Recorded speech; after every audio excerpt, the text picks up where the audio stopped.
You know that feeling, right? That little nagging voice in the back of your head that says somewhere, right now, something amazing is happening, and you're not a part of it.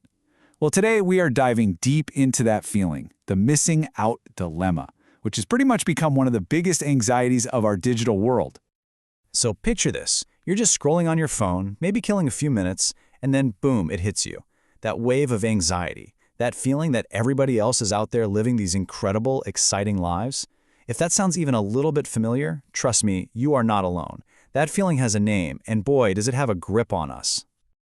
All right, so here's the game plan for this explainer. We're going to define what FOMO actually is, look at how social media basically poured gasoline on this fire, and then we'll go inside the psychological loop that gets us all hooked.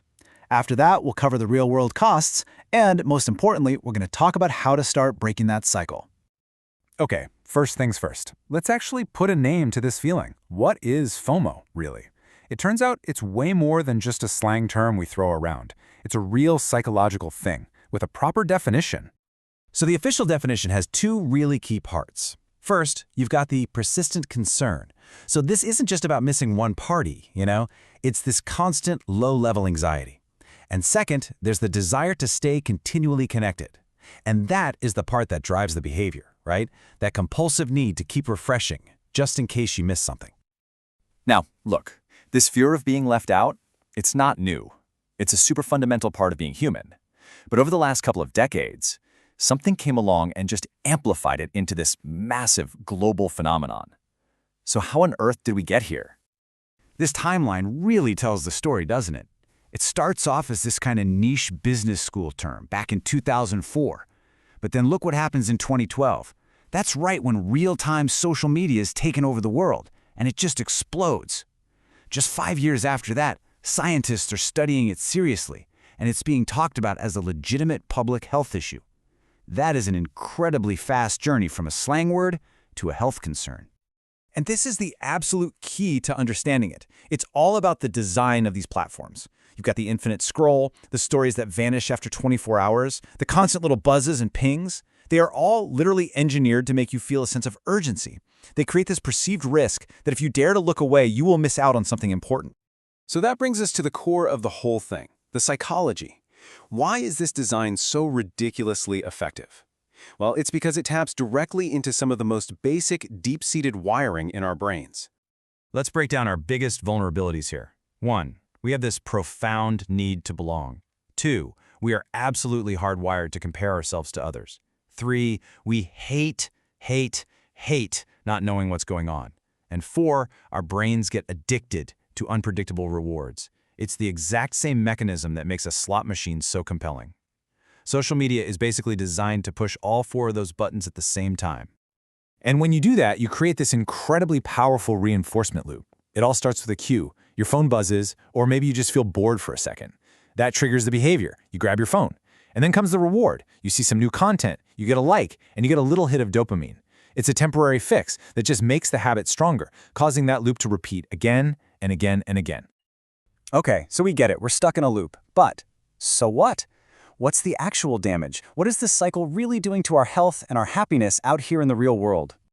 This chart, which pulls together findings from a whole bunch of studies, tells a really clear story. The number one outcome of FOMO, by a long shot, is anxiety and just negative feelings. That emotional distress then directly leads to the behavior in the second bar, that compulsive, can't-stop-checking behavior. And a huge consequence of both of those is that third bar, really serious sleep disruption. Let's break that down just a little bit more. So on one side, you have the internal stuff, the emotional costs, stress, anxiety, constantly replaying things in your head. And then on the other side, you have the external, behavioral costs, scrolling late into the night, losing focus at work, and just this general feeling that our attention is shattered into a million little pieces. And I really want to pause on this quote because it's so important.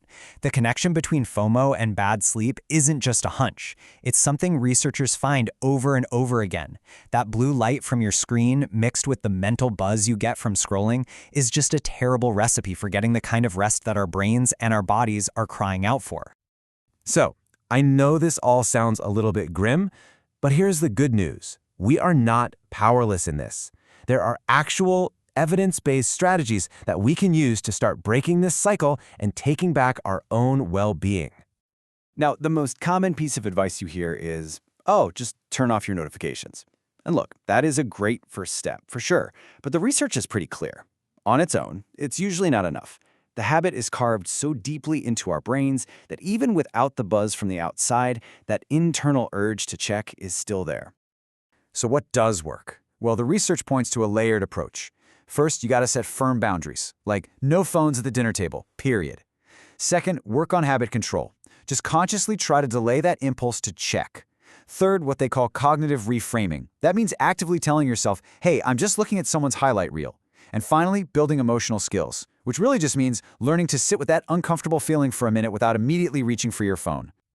And that brings us to our big final question. We've seen exactly how platform design makes FOMO worse, and we've talked about what we can do to change our own habits. So, where does the responsibility really lie? Is it up to the tech companies to build platforms that are, a little more humane? Or is it all on us, the users, to just find the willpower to resist what they've built? It's something to think about. Thanks for tuning in.